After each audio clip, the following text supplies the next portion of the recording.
भारत में एक ऐसा कैंसर है जो हर 8 मिनट में एक महिला की जान ले लेता है। हम बात कर रहे हैं सर्वाइकल कैंसर यानी बच्चेदानी के मुंह के कैंसर के बारे में। ब्रेस्ट कैंसर के बाद सर्वाइकल कैंसर महिलाओं में दूसरा सबसे ज्यादा होने वाला कैंसर है। इसको शुरुआत में पहचानना बहुत ही आसान है, फिर भी 80% मरीज डॉक्टर के पास लास्ट स्टेज में पहुंचते हैं। इसलिए इसमें मृत्यु दर बहुत ज्यादा है। ये हमारी जागरूकता की कमी के कारण होता है। देखो, जैसा कि मैं हर कैंसर के बारे में कहता हूं कि कैंसर से बचने के दो ही तरीके हैं, या तो कैंसर होना और दूसरा अगर होता है तो आप उसको प्राथमिक अवस्था में पहचान पाएं। तो सर्वाइकल कैंसर से बचने के लिए भी दो तरीके हैं। पहला कि सर्वाइकल कैंसर के 98% केस एक वायरस है, एचपीवी ह्यूमन पैपिलोमा वायरस, उसके संक्रमण के कारण होता है। तो एचपीवी की वैक्सीन उपलब्ध है। 9 से लेकर 26 साल तक की बच्चियों के लिए वैक्सीन उपलब्ध है। आप कहीं भी किसी गायनेकोलॉजिस्ट के पास लगवा सकती हैं या फ्यूचर में गवर्नमेंट इसको फ्री में भी लगाने का प्लान कर रही है। तो पहली चीज है कि जो 9 से लेकर 26 साल की बच्चियां हैं उनका वैक्सीनेशन करवाएं ताकि वो एचपीवी से बच पाए।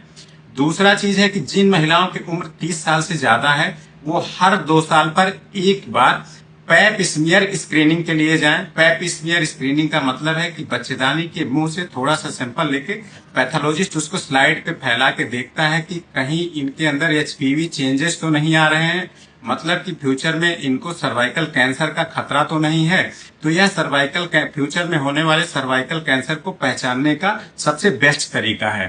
पहला वैक्सीनेशन करवाएं। दूसरा, जिन महिलाओं की उम्र 30 साल से ज्यादा है वो रेगुलर हर 2 साल पे पैप स्मीयर स्क्रीनिंग के लिए जाएं। ये तो हो गया बचाव के बारे में।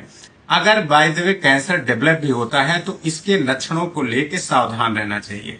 इसमें जो पहली चीज है कि अगर आपको अनवांटेड ब्लीडिंग हो रही है, अनवांटेड ब्लीडिंग का मतलब है कि पीरियड्स के बीच में ब्लीडिंग आ जाना या संबंध बनाने के दौरान ब्लीडिंग आ जाना।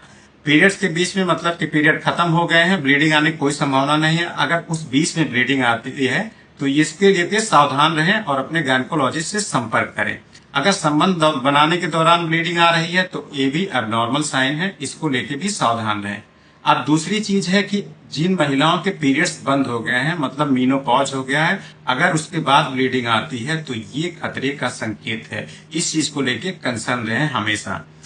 तीसरी चीज है कि अगर लगातार पेड़ों में दर्द बना रह रहा है या फिर व्हाइट डिस्चार्ज आ रहा है बहुत ज्यादा, तो ये भी एबनॉर्मल सिम्टम्स हो सकते हैं। इसको लेके भी सावधान रहें।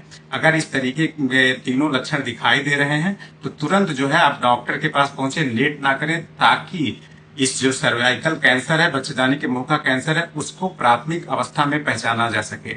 और